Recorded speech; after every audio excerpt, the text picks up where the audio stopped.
Shalom Bapak Ibu, Saudari dan Saudara yang terkasih. Kita kembali berjumpa dalam Sabda Saban Hari dari Gereja Santo Paskalis, Cempaka Putih, bersama dengan saya Romo Jimmy OFM.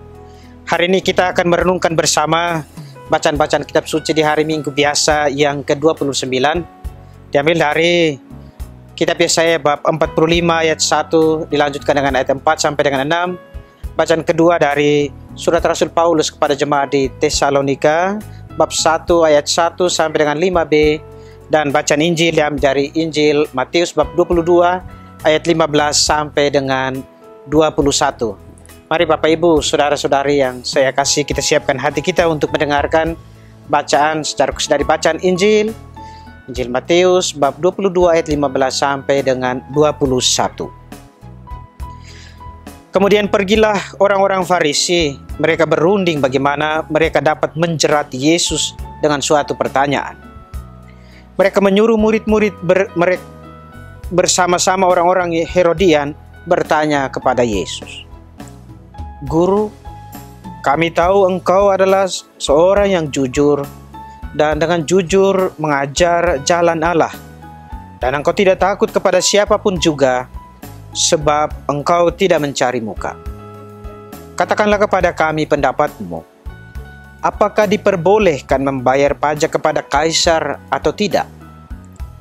Tetapi Yesus mengetahui kejahatan hati mereka itu, lalu berkata, "Mengapa kamu mencobai aku, hai orang-orang munafik?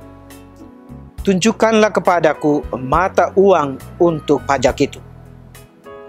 Mereka membawa suatu dinar kepadanya. Maka ia bertanya kepada mereka, "Gambar dan tulisan siapakah ini?" Jawab mereka, "Gambar dan tulisan kaisar." Lalu kata Yesus kepada mereka, "Berikanlah kepada kaisar apa yang wajib kamu berikan kepada kaisar, dan kepada Allah apa yang wajib kamu berikan kepada Allah." Demikianlah Injil Tuhan. Terpujilah Kristus. Bapak Ibu, Saudara dan Saudari yang saya kasihi, saya percaya bahwa Bapak Ibu, Saudara dan Saudari mengetahui dengan baik apa yang dikatakan oleh Monsinyur Sugio Pranoto. 100% Katolik, 100% Indonesia. Artinya kita sekalian, Bapak Ibu, Saudara dan Saudari, dipanggil untuk menyadari identitas diri kita sebagai orang Katolik dan juga sebagai orang Indonesia. Bagaimana identitas kita sebagai orang Katolik dan sebagai orang Indonesia itu harus kita hidupi dalam relasi kita, dalam hubungan sosial kita di tengah masyarakat, khususnya dalam menjalani hari-hari hidup kita. Nah, saya tertarik dengan apa yang disampaikan oleh Bapak Kardinal Monsignor Ignatius dalam bukunya Catholic Way. Di sana Bapak Uskup mengatakan bahwa keindonesiaan dan kekatolikan kita itu harus kita tampakkan dalam kehidupan kita setiap hari, di mana sebagai orang Katolik yang beriman kepada Tuhan Yesus dan sebagai seorang Indonesia, kita dipanggil untuk memperjuangkan keadilan dan kesejahteraan bersama dengan mengutip apa yang dikatakan dalam Gaudium et Spes artikel 1. Kita dipanggil untuk melibatkan diri dalam duka dan kecemasan, dalam harapan masyarakat kini, terutama terlibat dalam segala macam pelayanan sosial. Itu adalah panggilan kita sebagai seorang warga negara dan sebagai seorang warga gereja yang baik. Keindonesiaan dan kekatolikan kita itu harus disadari, sehingga dengan demikian kita digerakkan untuk mengusahakan keadilan dan kebaikan bersama, sekaligus juga dipanggil untuk terlibat dalam upaya untuk menciptakan bonum commune, kesejahteraan bersama dalam kehidupan kita, tanpa sekat-sekat, tanpa perbedaan-perbedaan, tanpa mengkotak-kotakan dia ini berlatar belakangkan budaya, agama, ras, suku, dan lain sebagainya yang berbeda dengan saya. Salah satu tuntutan, salah satu kewajiban kita sebagai warga negara misalnya adalah dengan taat membayar pajak. Ayo Bapak Ibu, Saudara dan Saudari, sebagai warga negara Indonesia, apakah sudah wajib dan sudah taat membayar pajak atau belum? Nah, berkaitan dengan ini, hari ini saudara dan saudari, Yesus dalam perdebatan yang luar biasa dengan orang-orang Farisi dan orang-orang Herodian yang mau menjebak dia dengan pertanyaan bagaimana membayar pajak dan apa yang harus kita lakukan sebagai orang yang percaya kepada Tuhan. Sebelum sampai pada permenungan yang lebih mendalam berkaitan dengan itu, saya mau mengajak kita sekalian untuk melihat bahwa orang Farisi itu adalah orang yang sungguh menolak untuk tunduk pada kaisar. Mereka hanya tunduk kepada Allah, sehingga bagi mereka membayar pajak berarti meniadakan ketaatan dan kesetiaan kepada Allah. Sementara orang-orang Herodian itu adalah pengikut raja, sehingga mereka tunduk untuk membayar dan taat untuk membayar pajak. Nah, yang menarik, dua kubu yang konfrontasi, lalu kemudian tiba-tiba bersatu, bersekutu untuk menjebak Yesus. Ini menarik. Kalau Yesus mengatakan tidak boleh membayar pajak, maka orang-orang Herodian akan mengatakan bahwa Yesus ini melawan kaisar. Sebaliknya, kalau Yesus mengatakan boleh membayar pajak, maka Yesus juga akan dituntut karena dia menomor sekiankan Allah dan lebih tunduk pada kaisar. Menarik Bapak Ibu Saudara dan Saudari, Yesus dengan sangat bijaksana menjawab jebakan itu. Kamu jangan mencobai Tuhan Allahmu.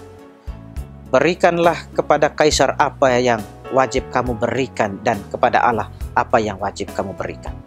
Nah, poin refleksi buat kita Bapak Ibu Saudara dan Saudari yang terkasih, sebagai kita kembali kepada identitas kita sebagai orang Indonesia dan sebagai orang Katolik yang hidup di negara berbineka ini, kita dipanggil untuk mengusahakan perdamaian, mengusahakan kebaikan bersama di dalam kehidupan ini, serta juga dipanggil untuk menciptakan atau mengupayakan bonum commune.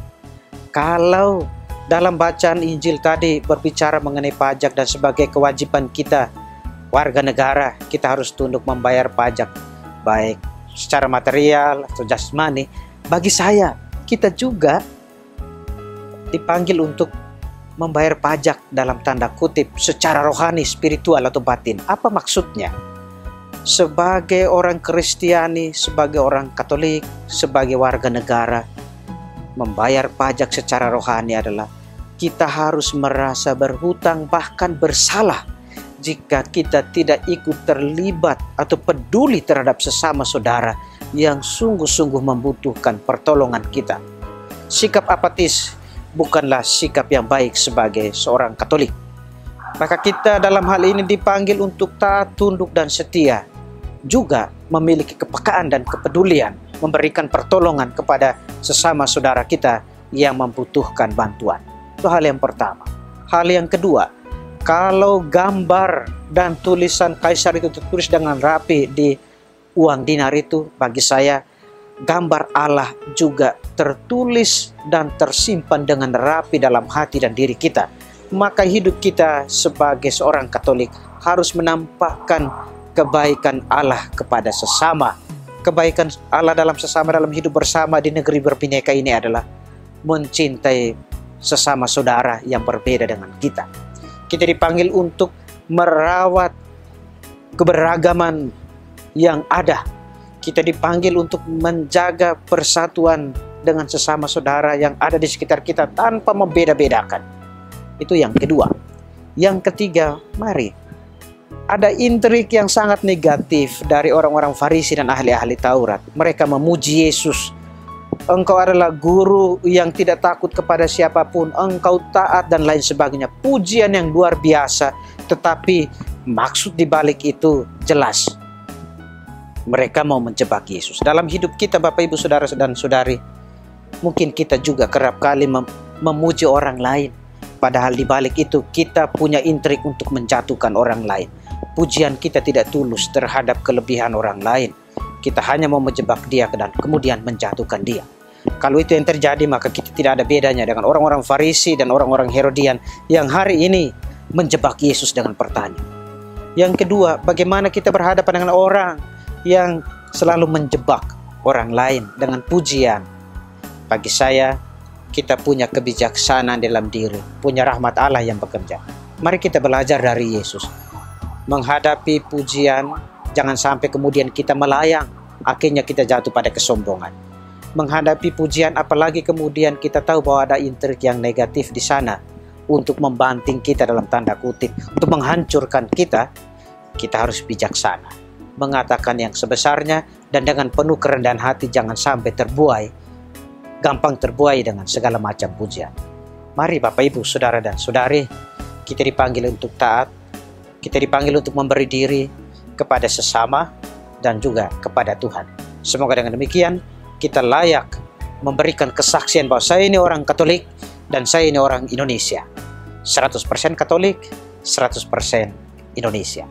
Tuhan memberkati.